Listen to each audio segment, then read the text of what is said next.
अब हम पढ़ेंगे व्याकरण के अंग। तो व्याकरण जो है उसके 3 मुख्य अंग कौन कौन से हैं ये जान लेते हैं हम। पहला है वर्ण, दूसरा शब्द और तीसरा है वाक्य। तो व्याकरण के मुख्य 3 अंग हैं, वर्ण, शब्द और वाक्य। तो वर्ण, वर्ण के अंतर्गत वर्ण विचार। वर्ण विचार में हम व्याकरण का वह भाग जिसमें वर्णों के स्वरूप, आकार, भेद, उच्चारण स्थान एवं उनके संयोग से बने शब्द व उनके नियमों को जानते हैं। अर्थात व्याकरण का जो पहला अंग है वर्ण, इसमें हम वर्णों के बारे में, वर्ण कैसे बनते हैं, वर्ण से शब्द कैसे बनाए जाते हैं, वर्ण की संरचना कैसे होती है, उसका उच्चारण स्थान क्या क्या है और उसके अंतर्गत और क्या क्या नियम आते हैं, इन सब बातों के बारे में जानते हैं। वर्ण, अखंडितः वर्णः।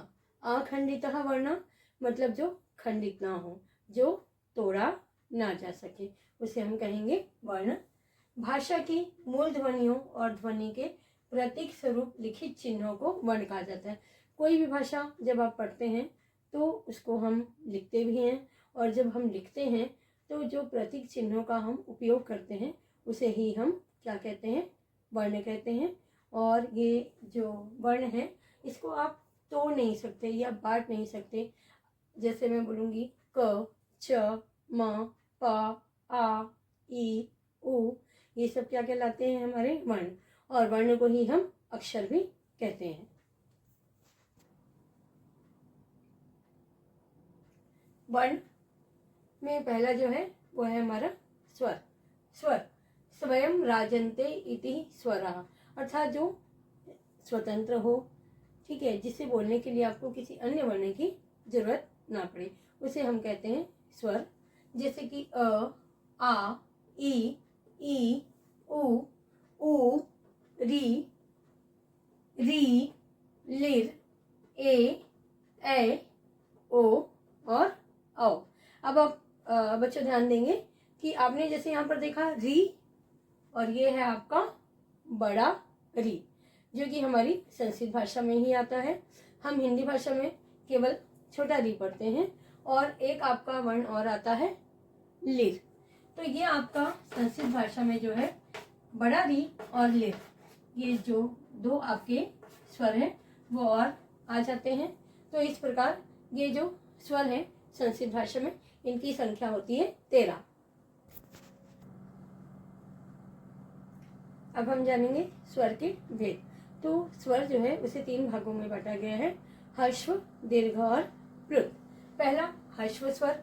ह्रस्व स्वर जिन्हें बोलने में कम समय लगता है, अर्थात जिसे बोलने के लिए आपको बहुत ही कम समय लगे और जहाँ पर आप एक मात्रा का प्रयोग करते हैं, जैसे कि अ, ई, उ, री और लिर।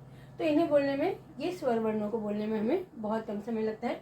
अच्छा बच्चों, ये भी ध्यान देंगे कि यहाँ पर ये जो है आपका छोटा री है और ये आपका लिर, ये व्यंजन नहीं बल्कि ये स्वर के अंतर्गत आता है।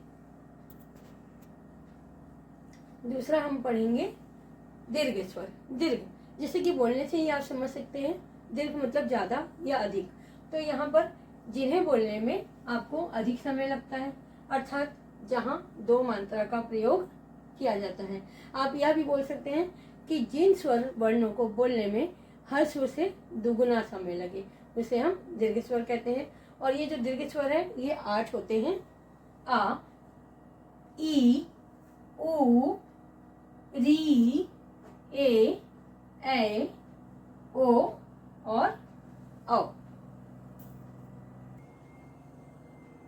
और तीसरा है हमारा स्वर के अंतर्गत प्लुत स्वर। प्लुत स्वर जिन्हें बोलने में अत्यधिक समय लगता है, अर्थात जहाँ 3 मात्रा का प्रयोग किया जाता है। लेकिन बच्चों आप देख सकते हो कि यहाँ पर प्लुत स्वर जो है उसके लिए किसी भी प्रकार का कोई स्वर नहीं लिखा गया, बल्कि ये जो स्वर है इसके लिए हम इस प्रकार से इस चिन्ह का प्रयोग करते हैं। या तो आप इंग्लिश के एस के जैसे या फिर हिंदी के 3 के जैसे आप इसको बनाते हैं। और आप यह भी कह सकते हैं कि जिन स्वर को बोलने के लिए या जिन स्वर वर्णों को बोलने के लिए हमें ह्रस्व से तिगुना समय लगे, उसे हम प्लुत स्वर कहते हैं। जिस प्रकार से मैं आपको बताना चाहूंगी, जैसे आप यहाँ पे लिखते हैं, अगर आप किसी का नाम लेते हैं ओम, तो ओ और माँ आता है। लेकिन आप अगर वही श्लोक में उच्चारण कर रहे हैं तो आप इस प्रकार से लिखते हैं ओम।